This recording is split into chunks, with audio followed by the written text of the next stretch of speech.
NFT money making strategies. Let's go.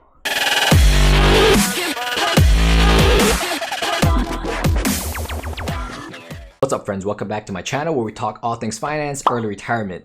If you haven't noticed, I changed my channel name temporarily. It might change in the future, evolve in the future. You never know. Right now it's called Real Talk Finance because that's what we do here. We talk real talk, transparency, what's going on in the news today, present time. Alright guys, if you have been living underneath a rock or you're not in the crypto space, you might not know that NFTs right now are just going bananas. It's going crazy. If you don't know what NFTs are, I got another video. You can check that out first before watching this one. We're just gonna dive deep into the deep end right now. Let's talk about the 12-year-old who's crushing it on NFTs. This kid started coding at 5, so he definitely deserved it. Put in 7 years of hard work. Then he launched his Weird Whales collection. I think it's 10,000 minted. It's on OpenSea. It's done over 400,000 in sales, I think, in a month's time. He also gets 2.5% of every single resale. Kid's crushing it. Kid's crushing it. The interesting about this article is that in the article, the kid talks about how he doesn't even have a bank account. And when the interviewer asked if he's going to open one, the kid said, I don't know, I might not even do it. And that right there, guys, is the wave of the future. Bank accounts might no longer exist. People might just spend their crypto. Hopefully the taxation laws changes and that we can use it easier without creating all this taxable status, because maybe it will be judged as a currency then, who knows? Which is why for me, I'm super happy that Visa jumped into the NFT craze and bought CryptoPunks for 150,000. That's cheap. CryptoPunks for 150,000 is cheap nowadays. But most importantly, Visa, they want to be the stewards of the space. They want to get in on the transaction values because the transaction values are all going to miners, which is great, but gas fees are pretty high. I wouldn't mind paying straight up Visa for cryptos, non-taxable event, kind of how NBA Top Chop does it. I hope Visa gets into OpenSea. They work out a deal. When that time comes, a lot more people is going to be buying NFTs, guys. A lot more people. Right now, you got to onboard to crypto. Then you got to transfer the crypto to MetaMask. The MetaMask, you transfer it to a seller, and that's a taxable event. That's just a lot of work, right? And people don't want to do that. A lot of probably heavy people, they don't want to do that. They have millions of dollars they want to throw in there. They're probably not doing it because of that. All right, so let's get into it. How much should you invest into NFTs? What is your strategy? What should your allocations be? The first thing to ask yourself is, what is your risk tolerance? If you don't know, I'm on year 2 of 10 of my early retirement journey. I'm on a FIRE journey, which stands for financial independence, retiring early. I got tons of videos on that about me and a wifey's journey. It went from, regular stock index fund investing to blockchain, now to NFTs. And we also do a little bit of real estate in between all that. If you want to check out our risk tolerance and our allocations, you can see it on the link down below. Matter of fact, I'll save you some time. It's actually, we're 100% into stocks within a stock portfolio. So our risk in our stock portfolio is 100% in the stocks, no bonds. And then on the real estate side, we're in syndication. So we invest into CB properties in the middle of Ohio, in the Midwest, and they've been performing really, really well. And then on the riskier side, it was 5%, then it got up to 10% of our allocation is blockchain and crypto. And you definitely don't need to do all that. You could be just 100% in stock, 100% in real estate, or if you're risky, 100% into blockchain. What I mean by risk tolerance is where's your percentages? Where are your allocations at? Are you 60% aggressive, 40% non-aggressive? Meaning, let's say in stocks, it's 60% stocks, 40% bonds. And in real estate, I don't know how you measure that, but it could be single family versus multifamily, coastal properties versus inland properties, a lot of different things. And in blockchain, of course, you have different allocations as well. Are you safe there? Are you risky there? Do you have a lot more Bitcoin, or do you have a lot more altcoins? Whatever it is, know your risk tolerance so you can put a number, an allocation to NFTs and just set it at that. Don't try to go over that. Let's give some examples, some allocations from rich people. We don't know how much Steve Aoki makes. We have a general idea, a projection, but he just bought a 9192 CryptoPunk. This one cost him 100 ETH, so about $300,000. He also bought an Oni Force one for about 88 ETH, so he spent close to 300,000. So he spent close to 600,000 in 2 days on NFTs. Steve Aoki has a residency in Vegas. He has his own comic book collection. He's done songs, collaborations with BTS, Mic Drop, one of the best hits. So his allocation for NFTs is a lot bigger than ours. Don't FOMO in like these guys do unless you have a set strategy for yourself. Gary Vee bought CryptoPunk 2,140 for 1,600 ETH, $3.7 million. How much is $3.7 million to Gary Vee? And the answer is very little. And the reason why is because he has his own NFT drop. He sold over 10,000 VeeFriends NFTs. So he probably just took the profits from that and wrote it over to this. Probably like 0.5% of his holdings. And then we got Steph Curry, who just bought a BAYC ape for $180,000. Now, I have to tell you, I'm a bit disappointed in Steph Curry for buying this because he should have bought this instead. He should pump his own bag. He should buy a Steph Curry moment for $1 million even, or $500,000. I don't understand why he bought a BAYC. He should have bought NBA Top Shot. I'm disappointed in Steph.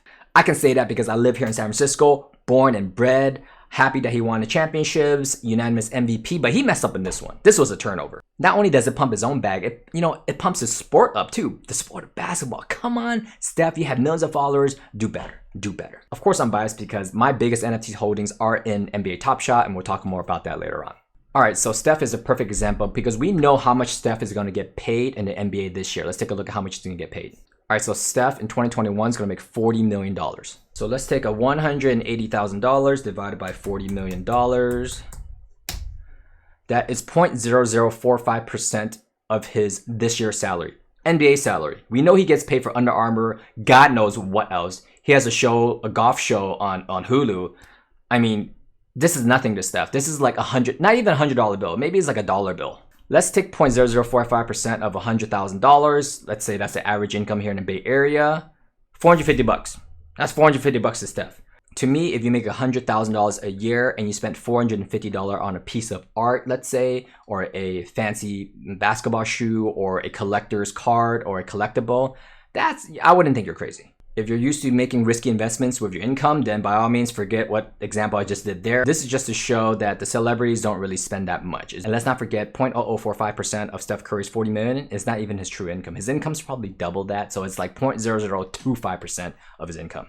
Don't follow me, not financial advice. This is just based off of my allocation. So as you guys know, I invest in stock portfolio, real estate, actual real estate, and also blockchain. Personally, for me, out of my blockchain portfolio, which is only a percentage of my overall portfolio, we're only going to do about 10 to maybe 20% into NFTs.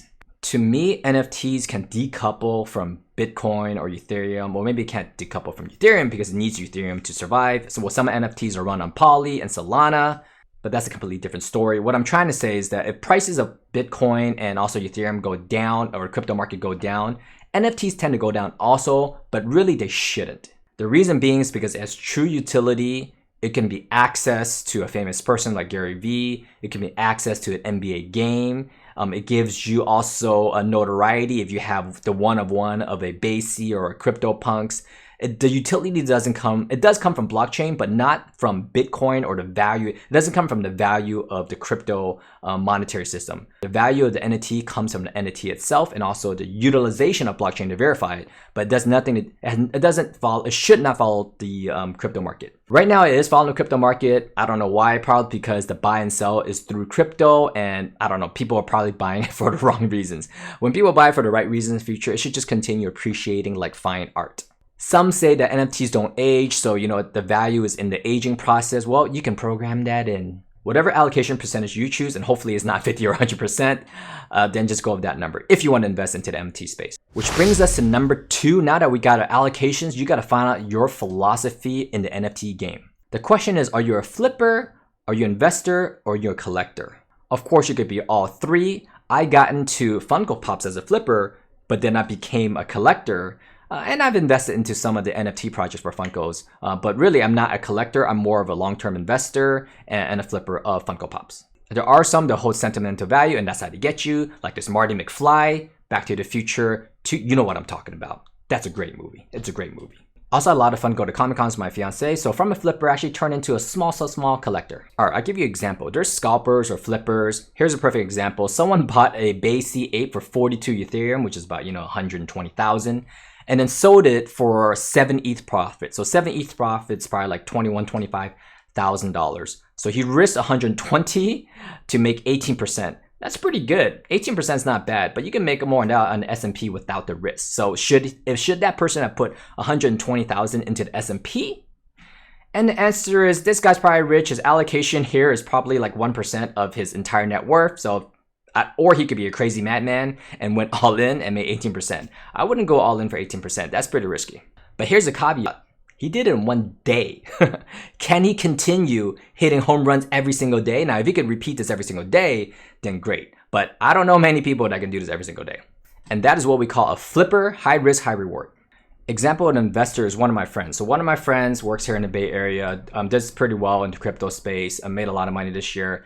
He spent, I don't know, it's not even 10%, probably like 5%, maybe even less of his crypto allocation. And outside of his crypto allocation, he also has stock allocation and other stuff going on as well. So he didn't spend too much. So he spent $12,000 to $13,000 on Pudgy Penguin 4244. Who's got the I Love Fish and the igloo cap and the little bit of the, I don't know if that's a blood stain or what that is, but you know, it looks pretty cool.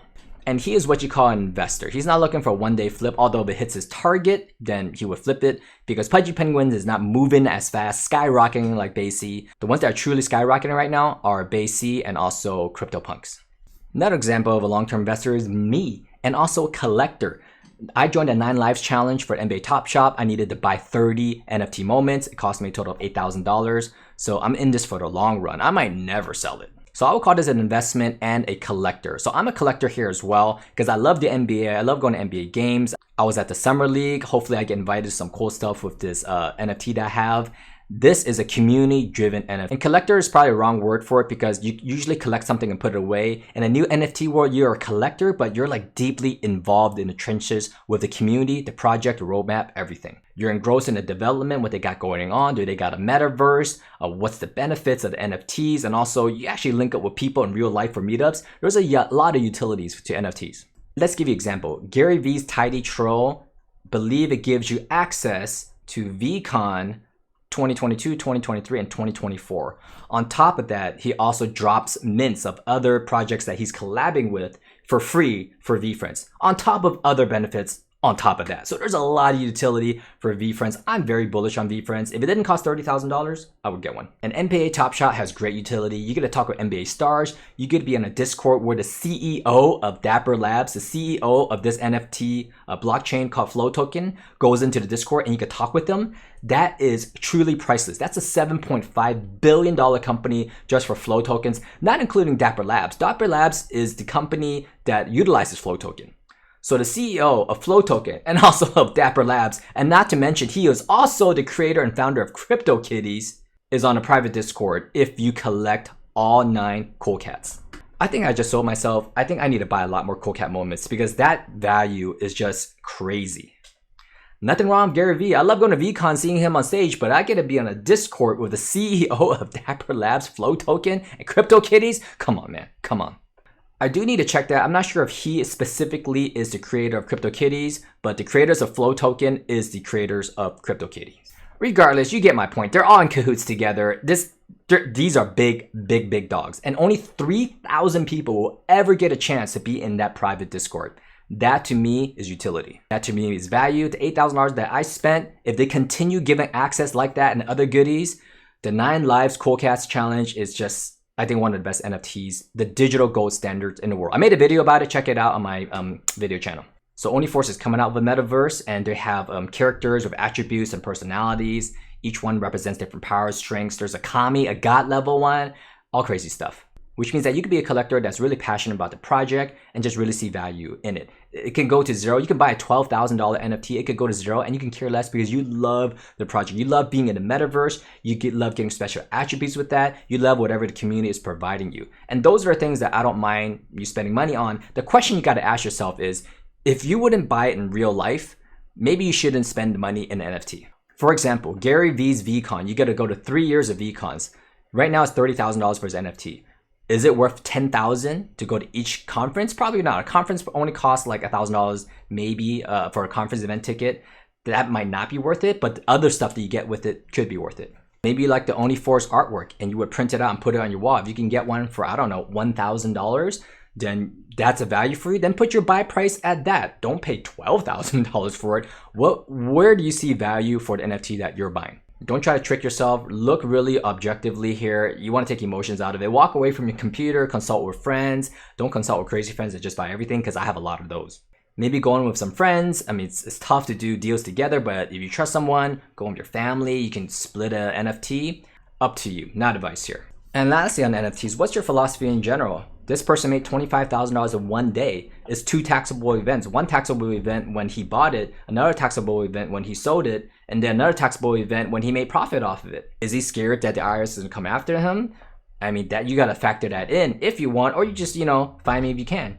I'm paying all my taxes. You can check my 2020 filings. I paid my crypto losses. I did a tax loss harvest. Are you scared of regulation? Do you think the crypto market is too high, too low? Bitcoin and Ethereum's at an inflection point, meaning in 2017, Bitcoin at this point went parabolic up. Is it gonna go up? Is it gonna go down? A lot of things to think about. I think NFT should decouple from that. That's just what I think should happen. Doesn't mean that's going to happen at all. It's definitely going to correlate and affect it because less money, less buyers for the market, price is going to drop. But should it really in the future? And the answer is in the future, no. Now, yes. Which brings us to number 3, and that is, what is your ultimate game plan here? Of course, if your game plan is to just utilize the utility of it and you're truly passionate about the art, then just keep it forever. It doesn't matter what value it goes down to because you find joy in it, you love it, doesn't matter what you spend. Well, it does matter according to your lifestyle and your plan. Just don't go into debt. Only use money that you're not afraid of losing. That's a good quote from Gary Vee. But if you're a flipper or investor, what's your take profit zone? Double, 30, 40% in a day? Shoot, if you make 40% a day, maybe you should sell that thing. 40% a day is nothing to sneeze at. Now people won't settle for at least 100% in a day, 200% in a day. But let me tell you this, in the real world, 40% in one day is absolutely unheard of. You will never be mad at taking profits. That thing could sell for 1000%. But hey, you got profit, you might have avoided a bullet, or you could let go of a golden goose. But you should feel good about letting go things that you made a true profit from. And that's why you got to invest in projects that speak to you. Does it pique your curiosity? Do you like it? Do you understand the space? And let me show you why. Here's an example of where someone could have a take profit zone and also a sell zone, which is also called a stop loss. So if you lose 20%, you're okay with that. Wash your hands, get on the next project. You win some, you lose some, but overall, if you win, you want to be in the game. Because if you're completely out the game, you're going to hate the space, which shouldn't happen, and you might hate yourself. I mean, that's even worse than that. So this is a Luka Doncic moment from Cool Cat series, and this is before they announced the 9 Lives lounge, which means that you get, talk CEO, you get to talk to NBA players, you get cool stuff, you get free stuff as well. Before all that, people are just really bullish on Luka Doncic. So you can see here when it first came out, this moment went from $800 all the way up to $9,000. So that's in a period of February 11th all the way up to February 28th. So that took 17 days. It went up to $9,000. Now, if I was holding a Luka Doncic moment that I got from a pack rip or a mint or whatever you call it, I would definitely sell at 2,000, 3,000, whatever. I would sell it and I wouldn't be mad. If it went up to 13,000, I would not be mad because if you've been investing long enough, you just learn not to beat yourself off of letting go winners because you already won. You can always get back in at a lower time. Now, if you bought Luka up here at 9,000 and you think it's going to go to the moon like a LeBron James or a Steph Curry or a Giannis, and you just think this moment's going to go up really overall, at what point as it come down do you have a stop loss?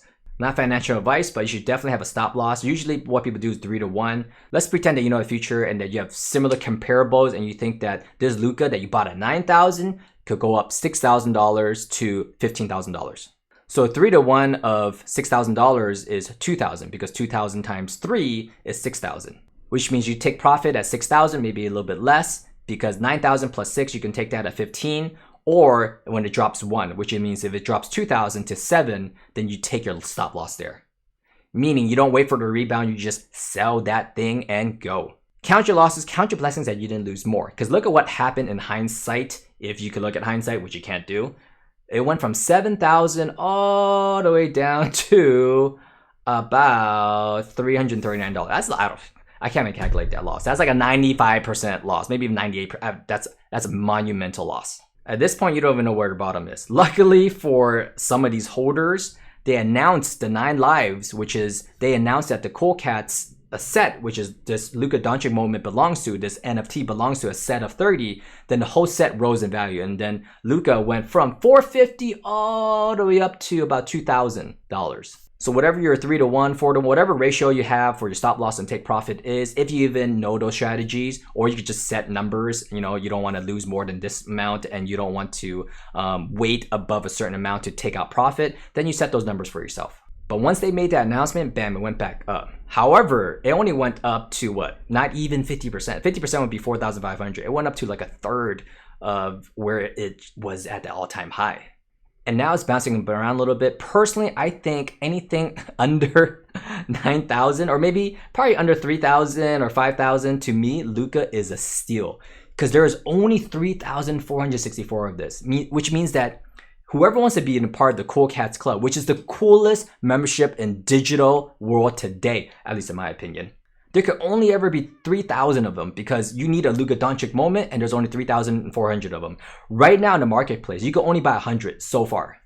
There's probably people holding them and will let them go at a certain value. As I'm talking about this, I'm selling myself. I should go buy like 5 more Luka Doncic. In fact, that's probably what I'm going to do. Because once they announce their next utility, their next announcement, their next collaboration, and their next freebie for this Cool Cats 9 Lives Lounge, let me tell you, this value is going to go up. That doesn't mean you should abandon all principles. You should have a stop loss. You should have a target. And that's for investors. That's for flippers. Unless you're in it for the utility and you just have one, like I do, that doesn't matter. I bought it at 1,300. It could go down to 0. I can care less. And that's how you know when you like a project, because you don't really concern yourself with the value so much because you're not in it for the quick flip. I understand many of you guys here want to make a quick buck or make some money, make a flip with the NFT space. Let me tell you this, it's fast cash, fast crash, because this happened in March of this year all the way down to now 2021. And let me tell you, this can happen with, I don't know if it's going to happen with CryptoPunks. It could happen with Pudgy Penguins. Pudgy Penguins on fire right now, on fire. Another one that's on fire is a World of Women. They're on fire. Another one that's on fire is Only One Force. But that doesn't mean that they won't be all the way down here in a couple of years. Now, if you like the art, you like the utility, you wouldn't care about the value. But if you're trying to make some money, you might be bag holding for a while. Which I can bet that a lot of people bet on Luka Doncic this moment to rise up in value. There's only 3,000 of them, which is actually quite a bit. Usually if it's 300 or less, holds more value. But this is part of a set and it's a Luka Doncic. I mean, I wouldn't pay 9,000 for it. Anyways, we're getting off track here. What I'm saying is that Luka is a once in a generation type player. He might be a Hall of Famer in the future if he continues his trajectory. He's an all-star. He could be first team All-NBA. I mean, he's got a long career ahead of him, and a lot of people would not think that a Luka would drop drastically in value. This could be hype or whatever it is, but you know what NFT world is right now? Right now, it's all hype. So really do some research on the NFT projects that you're in, because we don't want you to, experience something like this.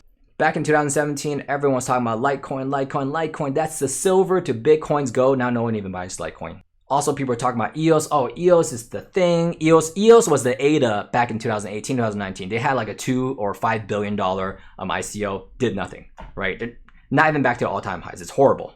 So definitely set yourself a game plan, a stop loss, a target take profit, or a utility game plan, which is who cares? I'm in it for the utility. I'm in it for the clan. Lastly, guys, as a bonus, please protect yourself out there. You're on Twitter, you're on Discord. What happens is that there's a lot of links, a lot of bots on these Discord channels, a lot of bots on these Twitter, and there's links everywhere. And there's fake domain names that look like, the right name. OpenSea could be spelled with the wrong O. You collect your MetaMask. There's all these scams going on, all these stories of people losing all their NFTs. It's crazy out there. It's the Wild Wild West, and I think regulation's coming. I mean, there's so much things that people should be taxed on, and they're just probably not going to report it. There's so much security concerns happening. This space definitely has to mature a little bit more. That's why you only want to risk money you don't care to lose. Because you don't care to lose, it doesn't matter. It'll hurt a little bit, but you know what? It's money you didn't care about. It was like 5% your allocation or 10% your whatever it is. And that's why if you go heavy, you might get hurt a lot. And all you have to console you is that Pudgy Penguin NFT when you look at it 5 years down the road. And it might make you happy. Who knows? Early days, people. Early days. Follow me on Twitter, guys. I created a blockchain NFT specific username. I don't even know what it is. I'll put the link down below. On my next video, I'm going to talk about a NFT project that I'm going to get in, hopefully on a whitelist, so I can do some minting and mint some NFTs there. It's about Cypher. Cypher is it's a metaverse. It's got gaming. I'll talk more about it. It's intriguing because they got me involved in Discord, which a lot of other Discords don't get me too involved. So I'm going to see where this one goes. Interesting project. We'll see if it got legs. I'll see you in the Discord room if you're there. Subscribe, follow along, because I'll be talking about this one up next. Thank you guys for joining me. Stay safe out there. Stay fire, stay hungry. Catch you on next video. Peace.